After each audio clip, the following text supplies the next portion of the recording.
chemical weapons attack that took place on the 21st of August was clearly a tipping point, and it has created a number of strategic rationales behind this proposed military action. The most important rationale is that there should be some action to re-establish the deterrence against using chemical weapons. In other words, if the world lets this one go by, such an explicit use of chemical weapons against civilians, then there'll be another and another and another. So something has to take place to indicate that this is intolerable. Even if it doesn't stop it happening again, it will help to re-establish the norm. That's the best strategic rationale for the idea of military action.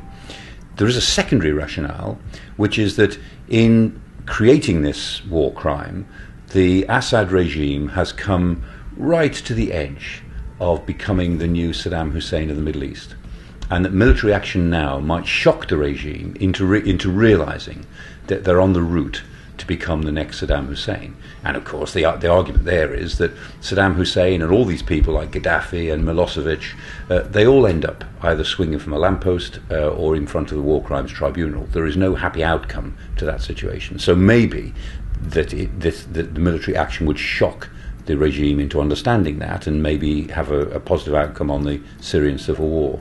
The main challenges to current military planning is that a one-off, surgical, scientifically careful bombing action may not work. It may work in doing the destruction, in performing the job that it was meant to do. It may crater the airfields, it may take out some of the military command centres, it may degrade Assad's ability to run his war machine. But if it doesn't have the psychological effect, then it will have failed. And the problem of failure is then you've got to decide what you do next. We always say in military terms, don't take step one unless you know what step 2 and 3 might be, and you're prepared to go to step 2 and 3 if necessary. So a successful military attack would be one that shocks the Assad regime into some sort of compliance, and which recreates a norm that chemical weapons are far, far too nasty to be used even in a civil war like this. But if it fails, then we might see a chemical attack next week or next month, and then the West will have to decide, okay, you've been defied by the Assad regime or by the military organization around Assad or Assad's brother. Now what are you going to do? What's step 2? And step 2 would have to be more than step 1, because step 1 didn't work. That's always the problem which the military faces. You have to be prepared to do more than you say you're going to do in the first phase. A lot of people ask whether a military strategy will be successful, and my answer is that there's no reason why a military strategy could not be successful, certainly in the short term. A successful strike may degrade Syria's ability to carry on this war.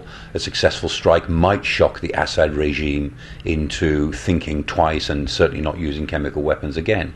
Those sorts of success are entirely plausible, but they're risks. And if those things don't take place, then a military strategy in phase 1 will have to become a military strategy in phase 2, and then it will be all much, much more problematical, because the active opposition of Russia and Iran and China will then become a factor in the success which Western powers may try to have in pressurizing Syria. So in short, the first step might be successful. Second or third steps, if the first step is not successful, will be a lot more problematical. The politicians insist that any military strike is not an intervention in the Syrian civil war. That is untrue. Any military strike is an intervention in the Syrian civil war. The reason that Assad is using chemical weapons around Damascus is because his conventional forces have not been able to prevail in the suburbs. And so one way of prevailing is to use chemical weapons to drive the population out and retake the suburbs in the northeast of the city that really matter to him. Now, if our action is successful and stops him doing that, then it will tie one hand behind his back. Ipso facto, Western military action will make it easier for the rebels to hold on to territory. So there is no sense in which you can argue that this sort of attack, if it takes place, is not part of the Syrian civil war. It is part of the Syrian civil war. And the Syrian civil war, as we have analysed at RUSI many times, is part of a sectarian divide that runs from the Levant to the Gulf, which threatens to split apart the structure of the Middle East that we've lived with since the end of the First World War. And in a sense, we could argue that, well, we were never going to be insulated from that problem. We have many interests in our relationship with Jordan, the West's relations with Jordan, and Britain's relations with Jordan in particular, Britain's relations with Turkey, its relations with our friends and colleagues in the Gulf. All of those things matter to us. Our relationship with Saudi Arabia is extremely important. What is happening in Syria is a threat to stability around the region in general. And so in one sense, our involvement in the Syrian civil war is probably inevitable at some point. The question is, do we go into the middle of it or do we go around the fringes of it? But one way or another, we will be drawn into this because this is all about the remaking of the Middle East. And our problem is that we don't really have a strategic narrative to go with our reactions. We are reacting at the moment to a war crime that was committed on the 21st of August. But what we lack is a proper strategic rationale, a proper strategic understanding of what it is we are getting ourselves into. Military men always talk about putting our fingers in the mangle, and we are. Sometimes there is no alternative to put your fingers in the mangle. Now we can choose which bits of the mangle are we going to put our fingers in first. And that choice is actually a rather important one. Very little Western thinking has gone on so far about what a post-Assad Syria would look like, chiefly because we don't know. There's no obvious opposition force that would command enough assent and consensus to establish an alternative government. So whatever comes after Assad is a closed book to most people. But what we can be more certain about is that there should be a transition process. If we're pressurizing Assad, not necessarily towards regime change, but toward a transition process, we need to get Geneva II back on track. We need to make the most of our relationship with Iran, because the Iranians are very worried about the use of chemical weapons. They hate to be associated with the use of chemical weapons. We can work on that. The Russians are getting quite nervy about seeming to support chemical weapons. Lavrov has reached out to Britain for the first time in the last 2 or 3 weeks for some sort of discussions.